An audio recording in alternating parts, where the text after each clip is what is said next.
За байнгын дарга хэмжээтэй өдрийн амгалан айлтгая.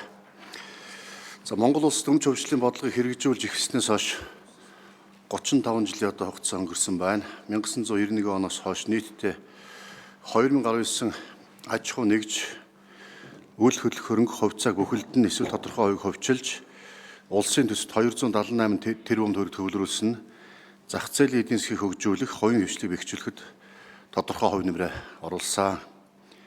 2025 оны байдлаар уул уурхай, эрчим хүч, дэд үтц, зам тээвэр, банк, санхүү, мэдээлэл харилцаа зэрэг салбаруудад нийт толгой компани 84, тэдгээр охин хараат компани 17, нийт 101 төрийн эмч болон төрийн эмчийн оролцоотой компани үйлдвэрийн газрууд үйл ажиллагаа явуулж байна. Тэдгээр компани үйлдвэрийн газруудаас 100% төрийн эмчийн 73, төрийн эмчийн оролцоотой 22, олон нийтийн нээлттэй хувьцаат компани 6 байна.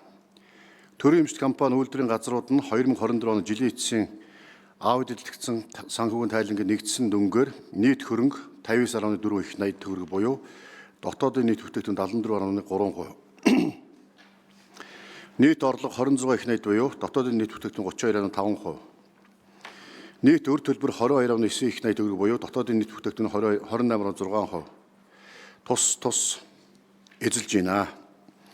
Засгийн газрын 2024-өөс 2028 оны үйл ажиллагааны хөтөлбөр болон урт хугацааны хөгжлийн бодлогын баримт бичиг төрийн эмчит компанийн засаглалыг сайжруулах, үр ашиг нэмэгдүүлэх, үе шаттай хөгжлийг хэрэгжүүлэх зорилт тусгагдсан бөгөөд шинэ итгэл, эрс шинтгэл Монгол улсыг 2026-аас 30 онд хөгжүүлэх 5 жилийн үндсэн чиглэлд төрийн эмчит компанийн засаглалыг олон улсын компанийн засаглалын зарчим нийцүүлэх, төрийн болон орон нутгийн өмчийн үр ашиг хариуцлага нэмэгдүүлэх, өмчийн харилцааны бүртгэл мэдээллийн ил тод байдлыг бүрэн хангуулах, цахим шилжилт хийх зорилтыг хэрэгжүүлэхэд тусгагдсан.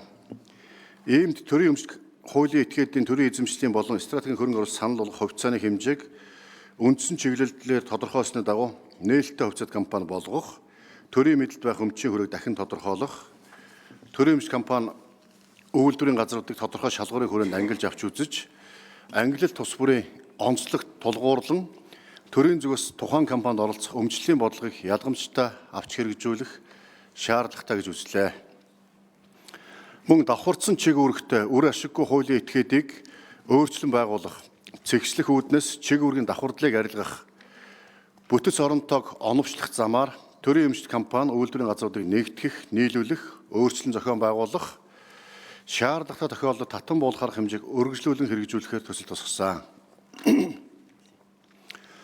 Төсөлд эхний ээлжинд олон нийтэд нээлттэй болгох, хувьцааг биержээр арилжаалах, төрийн мэдлийн хувьцааг худалдах болон өөрчлөн байгуулахаар дараах компаниудыг тусгалаа. Төрийн эмчит дараах 18 хуулийн этгээдийн энгийн хувьцааг нэмж гарган биержээр олон нийтэд нээлттэй худалданаа. Үүнд 1. Монголын цахилгаан холбоо хувьцаат компани, 2. Хөдөө аж ахуйн бирж хязгаарлагдмал хариуцлага компани, 3. Үндэсний давхар даатгал хувьцаат компани, 4. Монголын хөрөнгийн бирж хувьцаат компани, 5.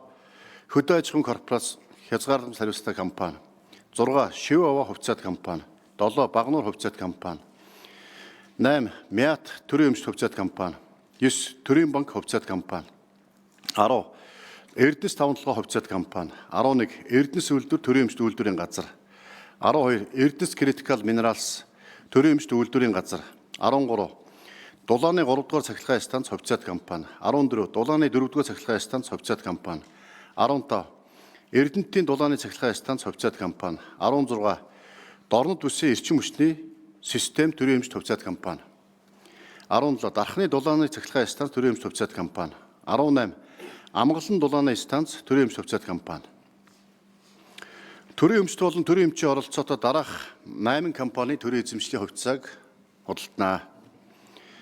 1. Дулааны шарын гол төрийн эмчит хувьцаат компани, 2. Цэм чохоо хязгаарлагдмал хариуцлага компани, 3. Монгол шуудан хувьцаат компани, 4. Багнуурын дулааны станц төрийн эмчит хувьцаат компани, 5. Малахын дулааны станц төрийн эмчит хувьцаат компани, 6. Хөвсгөл дулааны станц төрийн эмчит хувьцаат компани, 7. Ховд дулааны станц төрийн эмчит хувьцаат компани, 8. Улаангомын дулааны 2 дугаар станц. Дараах 7 төрлийн төрийн эмчит хуулийн этгээдийг өөрчлөн байгуулах, татан буулгах, бүт зохион байгуулалтыг өөрчлөх арга хэмжээ авнаа. Үүнд 1. Эрдэнэс Монгол хязгаарлагдмал хариуцлага компани, 2. Цахилгаан дамжуулах үндэсний сүлжээ төрийн эмчит хувьцаат компани, 3 Улаанбаатар цахилгаан төгсөлжид төрийн эмчит хувьцаат компани, 4 мэдээллийн технологийн үндэсний парк төрийн эмчит үйлдвэрийн газар, 5 Автомпикс хувьцаат компани, 6 төвийн бүсийн хүнс хөнгөн үйлдвэр технологийн цогцлбор хязгаарлалт хариуцлага компани, 7 автозам засвар ажилтны нэгтгэл төрийн эмчит хувьцаат компани.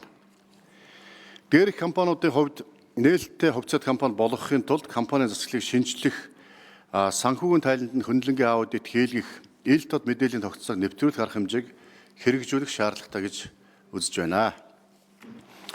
Үүний зэрэгцээ өмнөх жилүүдийн хувьчлалын хэрэгжилтийг нэгтгэн дүгнэж, зайлшгүй төрийн мэдэлд байх төрийн өмчийн хүрээг дахин тодорхойлсны үндсэн дээр давхарцсан чиг үүрэгтэй үр ашиггүй хуулийн этгээдийг өөрчлөн байгуулах, цэгцлэх асуудлыг шийдвэрлэх зайлшгүй шаардлагатай байна. Тодорхойлбол Монгол Улсын их хурлаас 2001-ээс 2022 оны хооронд төрийн эмчийг хөгжлөх, өөрчлөн байгуулах үндсэн чиглэлийг 5 удаа баталсан боловч хэрэгжил хангалтгүй 33%-тай. Давхарцсан тоогоор нийт 115 хуулийн этгээдийг хөгжлөх, өөрчлөн байгуулах заасан ч дийлэнх хувь нь хэрэгжээгүй байх тул дээрх үндсэн чиглэлүүдийн хэрэгжлийг хангуулах чиглэлээр авах арга хэмжээний саналыг мөн тогтоолын төсөлд тусгасан болно. Төрийн эмчийн хувьчлах бодлогыг хөрөнгийн зах зээлийн чиг хандлага, эрэлт нийлүүлэлт, хөрөнгө оруулагчдын сонирхол, хуулийн этгээдийн бодит үндэс нь үнэлгээнд тулгуурлан тогтоож, үе шаттай ил тод хөрөнгө оруулагчдын сонирхол нийцүүлэн хэрэгжүүлэх нь зүйтэй гэж үзэж байгаа болно. Тогтоолын төсөл төрийн эмчит хуулийн этгээдийн хувьцааг биержээр олон нийтэд нээлттэй худалдах, төрийн эмчийг хөгжлөх, өөрчлөн байгуулах эхний ээлжинд авах арга хэмжээний саналыг тусгасан болохыг энэ ташрамд дурдъя. Анхаарал хандуулсанд баярлалаа. Хэлэлцэн шийдвэрлэж өгнө үү. За